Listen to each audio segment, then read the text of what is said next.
Welcome back to The Art of Natural Beauty, episode number 15.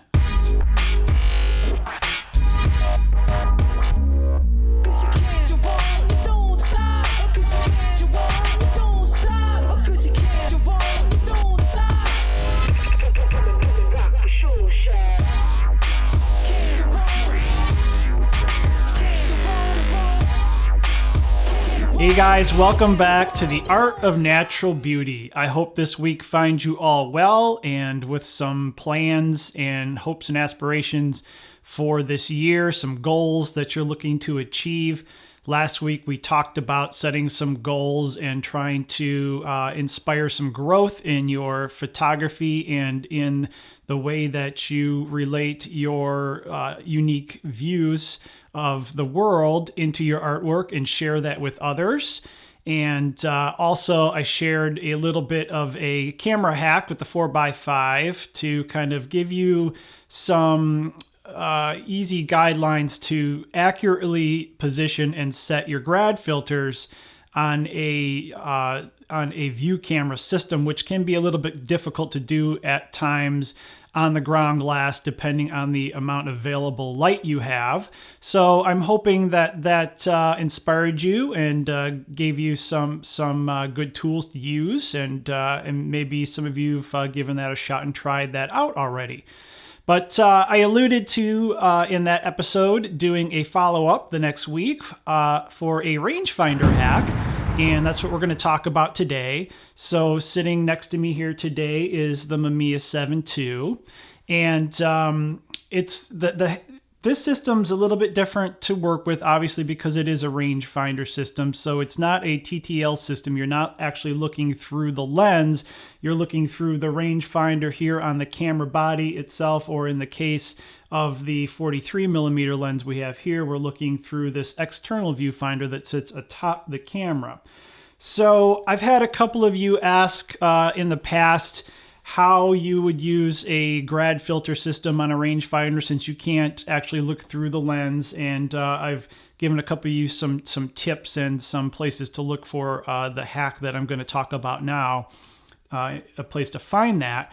But with a rangefinder system, again, you're not looking through the lens. So when you do look through the viewfinder, or the rangefinder, or the external viewfinder, what you're going to see is going to be an overlay of a rule of thirds guides that's going to sit right over top of the finder.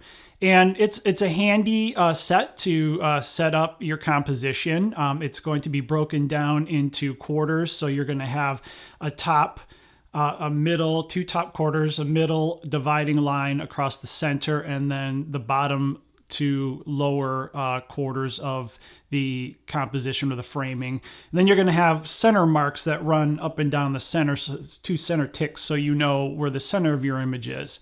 And then at the very top, you're going to notice that there's actually an extra set of lines at the top, and I believe this is done to help you set your horizon accurately for framing, where you may keep that horizon line close to the very top of your image.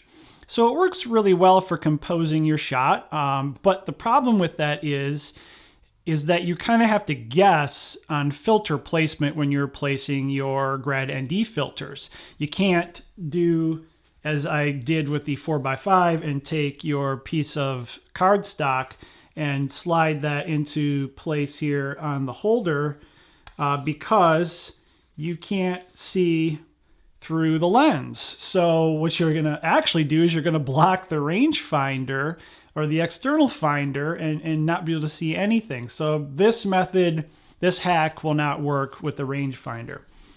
But what does work very well is this system that you see affixed here to the front of the blades. These two areas here are the blades, and these are where you would stick your filters. You can stack them. Right now I've got 2 slots on this blade system. You can stack 4 or more. You can just get longer extension screws that lock into here and stack more of these slots on top, depending on the amount of filters that you generally work with. I generally only work with 2 filters at a time, so don't have a need for more. But what I found, which is very handy, are these Lee Rangefinder face blades for the 100mm system. And it's really just a set of tick marks that reflect what you're looking at inside of the rangefinder viewfinder that rule of thirds guides. So it's broken down into several different increments. You'll have your top and your bottom. You'll have a center hash mark for the center of the framing, and then various little positions in between those. So as you can imagine, what you're going to do is you're going to look through your rangefinder or your external viewfinder. You're going to line up your horizon, or the area that you want your grad filter to begin to affect at. And you're going to take a mental note of that, what you're seeing here, and then you're going to replicate that on the front end of the face blades when you set your filter into position. If we're looking through the rangefinder and we want our horizon line to be at that second mark, not the very top mark, but that second mark, and that's going to be the area that we want to control our sky in, then we'll take note of where that is, and then we'll replicate that here on the front, and we'll take our filter and slide that into place, bringing it down and watching the grad line, and that would start right about here. So that's about the first quarter of the image at the top of the frame that we would bring our filter into place.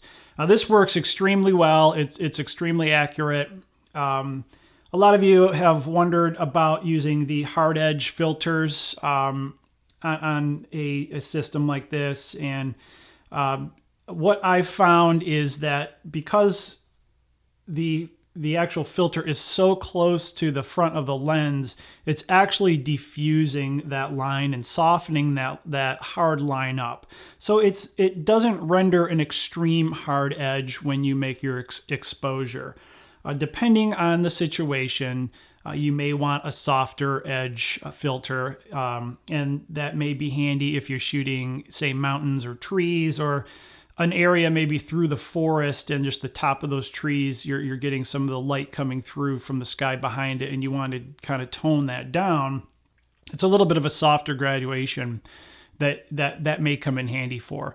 But if you're shooting general horizons, I mean, I've even shot into tree lines across, and I usually set my horizon line on the edge of the lake, because a lot of times I'm shooting into the water. But when I'm shooting into the forest or something like that, obviously the situation will depict how you will set your filter. But the hard filter is diffused quite a bit. You don't get that hard line in there, and this is the filter that I shoot with 95% of the time.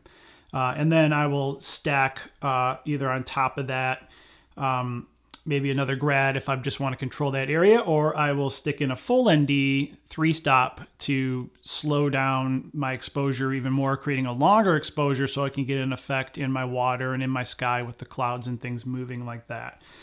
So I'll put a link to this in the description. You can get this on Amazon.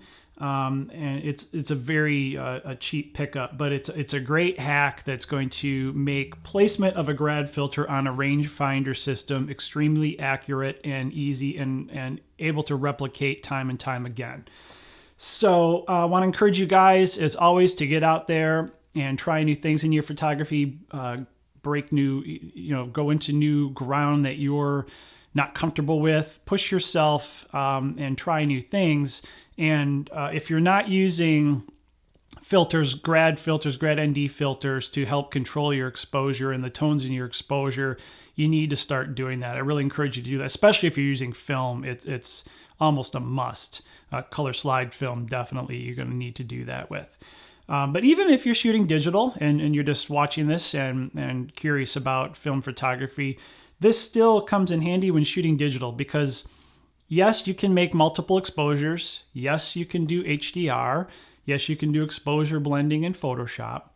But if you learn to use a tool like a filter like this, you're going to walk away from your shoot with a much more accurate and inspiring image to work with, because out of the camera, it's going to look closer to your visualization, and it's going to require less time in the digital darkroom. And so you're going to have more time to be out there shooting instead of sitting and working on images. Now, I like to work on images. I like to edit them, and you may as well. It's a part of the process. I'm not saying that doing this is going to, take away from the digital darkroom time, and that time is time not well spent. It certainly is, because that is how you're going to hone and develop your images and get them to reflect your vision of the way you saw the composition unfold before you, and the emotions that you want to convey within that image. But using a tool like a grad filter is going to vastly improve your photography, and it's going to help you think about tonal control in your images as well. So great little hack to pick up for your rangefinder system. If you don't already have one, highly recommend it. And that's about all I have to share with you this week at The Art of Natural Beauty.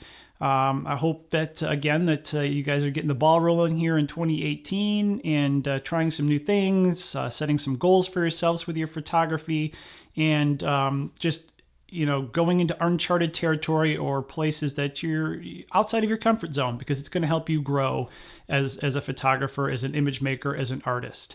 So, as always, thank you for watching. Thank you to all you new subscribers out there. If you're watching this here in the suggestions in the feed, please subscribe. Really appreciate that. And if you have any questions, comments, please, drop them below. Really want to encourage a dialogue here on the channel and interact with you guys as much as possible. So any questions, comments, please drop them in. Let's get a dialogue going. And until next time, enjoy the art of natural beauty.